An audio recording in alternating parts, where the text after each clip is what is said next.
Hello साथियों, कैसे हैं आप सभी। मैं विकास। हमारा यूट्यूब चैनल एग्जामपुर रेजिडेंट परिवार में आपका स्वागत है और आशा करते हैं आप लोग सब ठीक होंगे।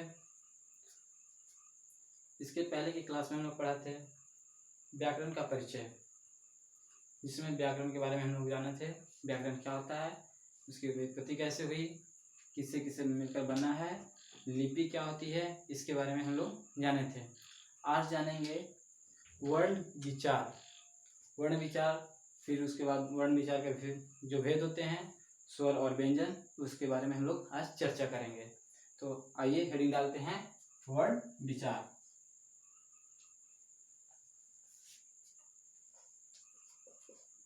वर्ण विचार,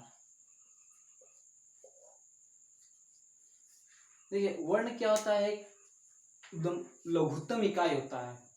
वाक्य का सबसे लघुत्तम इकाई, सबसे छोटी इकाई, जिससे और उसका टुकड़ा नहीं किया जा सकता, यानी उससे छोटा कोई इकाई नहीं होता। हिंदी में सबसे छोटी इकाई होती है हिंदी में, तो वो वर्ण होती है। वर्ण में देखिए, सपोज मान लीजिए ई हमने लिखा, ई हमारा क्या है, एक वर्ण है। ई देखा, ये हमारा क्या है, वर्ण है। तो ई हम दूसरे के सामने व्यक्त करेंगे ई सब, तो वो हमारे विचारों को नहीं समझेगा जब तक इससे मिलकर एक कोई शब्द न बन जाए। देखिए ईक से मैंने हम लोग बना लिया ईक, ठीक है, ईक बनाया। तो ईक भी अगर दूसरे पास जाएंगे, उसको बोलेंगे अपने मन की व्यथा को, मतलब उसको समझाना चाहेंगे, अपने विचारों को उसको समझाना चाहेंगे, तो कब समझेगा, जब इससे मिलकर पूरा वाक्य न बन जाए, तो वो मेरी विचारों को नहीं समझ पाएगा।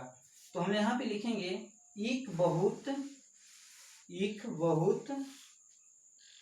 मीठा है। देखिए इसके बोलेंगे तो इससे हमारा क्या, वो मेरी विचारों को नहीं समझेगा। ये हमारा एक लघुत्तम इकाई हो गया। क्या हो गया हमारा, ये लघुत्तम इकाई, यानी सबसे छोटी इकाई, इससे और छोटा कोई नहीं हो सकता है। एक क्या हो गया, एक हमारा शब्द हो गया। शब्द और शब्द के समूहों से मिलकर क्या बना, एक वाक्य बना। ये वाक्य, इसको हमसे, इस वाक्य से हमारा ये समझेगा, मेरी विचारों को समझेगा कि ईक बहुत मीठा है। दूसरे वालों को हम क्या समझाएंगे, ईक बहुत मीठा है। अगर ई बोले तो वो मेरी विचारों को नहीं समझेगा, ठीक है। तो आइए वर्ण विचार पे हम लोग इसकी परिभाषा जानते हैं, क्या होता है वर्णमाला, क्या होती है उसकी परिभाषा जानेंगे, ठीक है। तो लिखिएगा, इसकी हेडिंग डालने के बाद इसकी परिभाषा। देखिए सार्थक क्या होना चाहिए, सार्थक होना चाहिए। सार्थक मौखिक, सार्थक मौखिक ध्वनि, ध्वनि की सबसे लघुत्तम इकाई,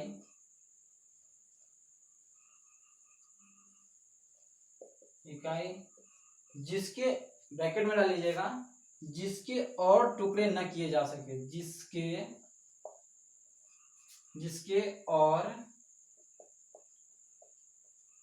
टुकड़े नहीं किए जा सकते, या जिसके और टुकड़े न किए जा सकते को क्या कहते हैं, को लिखित रूप देने हेतु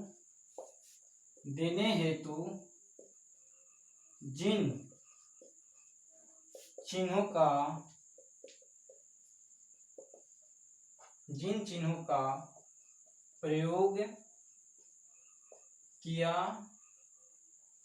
जाता है, उन्हें वर्ण कहते हैं। देखिए क्या लिखा हुआ है, सार्थक मौखिक ध्वनि की सबसे छोटी इकाई, सार्थक मौखिक ध्वनि की सबसे लघुत्तम यानी सबसे छोटी इकाई, जिसके और टुकड़े नहीं किए जा सकते। देखिए इस लाइन को भी हमने समझाने का कोशिश किया था।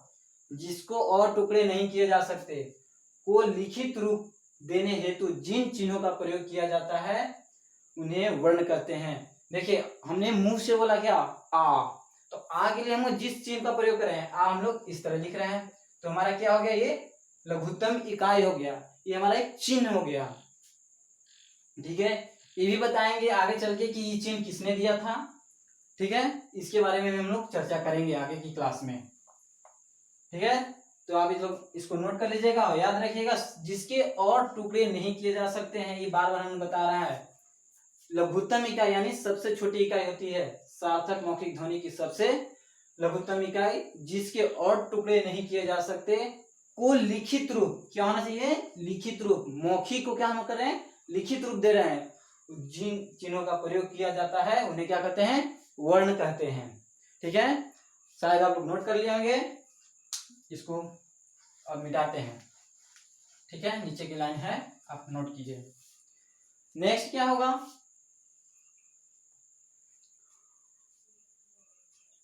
देखिए वर्ण के उच्चारण क्या होता है, वर्ण के उच्चारण के आधार पे भी आधार व्यवस्थित क्रम क्या होता है, व्यवस्थित क्रम को वर्णमाला कहते हैं। वर्ण, ये तो हमारा क्या था, किसकी परिभाषा थी, वर्ण की परिभाषा थी।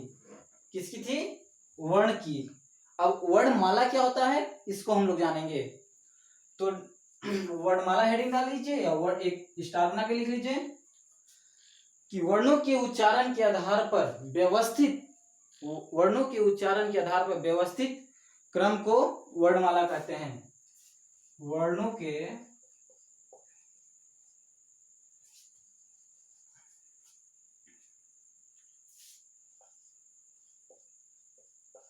वर्णों के उच्चारण के आधार पर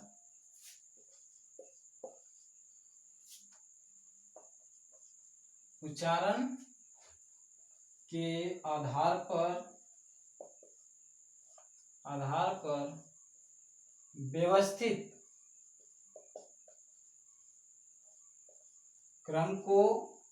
आधार पर व्यवस्थित क्रम को वर्णमाला कहते हैं। वर्णमाला कहते हैं। बहुत लोग ये बात को नहीं बताते हैं कि वर्णमाला क्या होता है और वर्ण क्या होता है। हमने क्या बताया, वर्ण अलग चीज होता है और वर्णमाला क्या होता है, वर्णों के व्यवस्थित क्रम को, एक व्यवस्थित क्रम में उसको सजाया जाता है, उसको क्या कहते हैं, उसको वर्णमाला कहते हैं। ठीक है,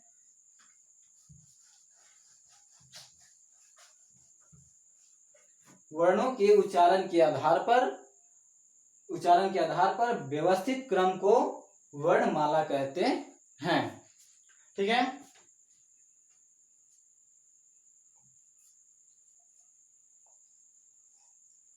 देखिए वर्ण कितने होते हैं ये भी जानना जरूरी है। ये वर्ण है तो कितने हैं, ठीक है, तो सभी लिखिएगा, सभी सार्थक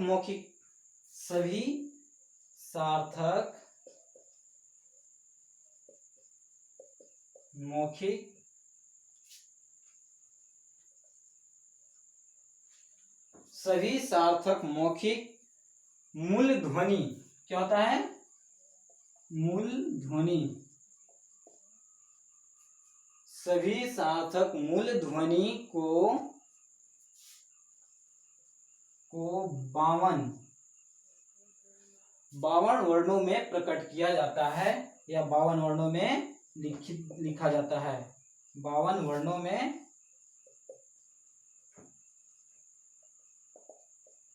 लिखा जाता है। देखिए नोट कीजिएगा, सभी सार्थक मौखिक, जितने भी मौखिक मूल ध्वनि हैं को 52 वर्णों में विभाजित किया जाता है या लिखा जाता है या प्रकट किया जाता है, कुछ भी लिख सकते हैं आप लोग।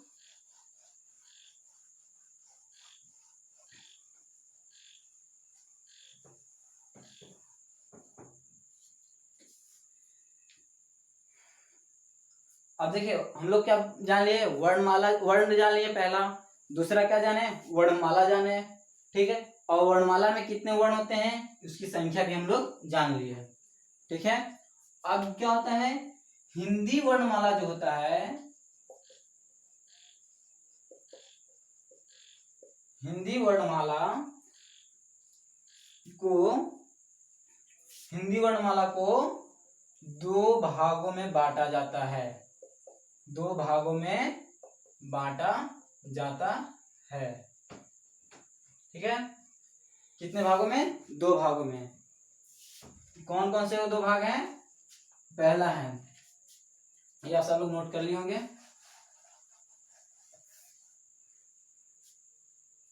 पहला है स्वर।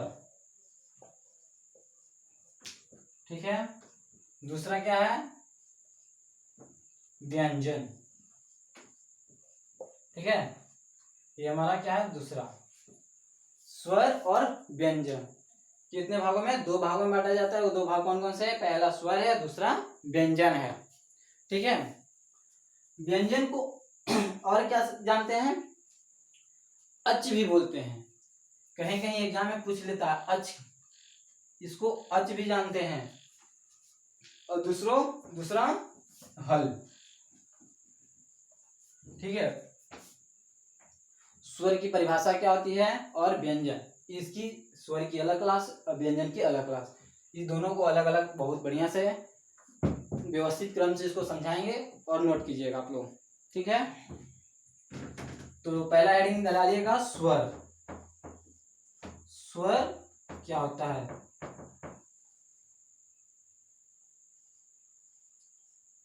ठीक है, पहला हेडिंग देखिए, स्वर के पहले समझिएगा स्वर का जो उच्चारण होता है वो क्या होता है, स्वतंत्र रूप से होता है। स्वर को बोलने के लिए हमें किसी की आवश्यकता नहीं होती है। अ, आ, ई सब क्या हमारे स्वर है, तो इसको बोलने के लिए हमें दूसरे वर्ण की आवश्यकता नहीं होती है। व्यंजन क्या होता है, व्यंजन अगली क्लास में देखेंगे और इसको भी बहुत बढ़िया से समझेंगे। ठीक है, तो स्वर समझिए, स्वर में क्या होता है, व्यंजन में देखिएगा स्वर की सहायता ली जाती है। व्यंजन में बोलने के लिए क्या ली जाती है, स्वर की सहायता ली जाती है। तो स्वर में हेडिंग डाले हैं, स्वर में नोट कीजिएगा और समझिए। देखिए, इसको तो बोलते वक्त किसी की आवश्यकता नहीं पड़ती है, इसका उच्चारण स्वतंत्र रूप से होता है। जो वर्ण स्वतंत्र रूप से बोले जाते हैं, इसका सही से लिखेंगे तो क्या होगा, जो वर्ण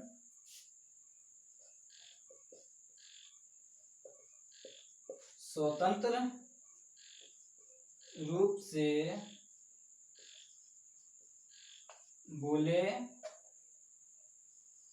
जाते हैं उन्हें स्वर कहते हैं, स्वर कहते हैं। ठीक है, जो वर्ण स्वतंत्र रूप से बोले जाते हैं उन्हें स्वर कहते हैं।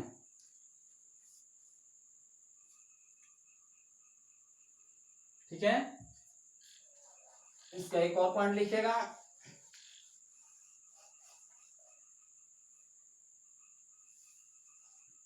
इनको उच्चारित करते समय, इनको उच्चारित करते समय अन्य वर्णों की सहायता नहीं ली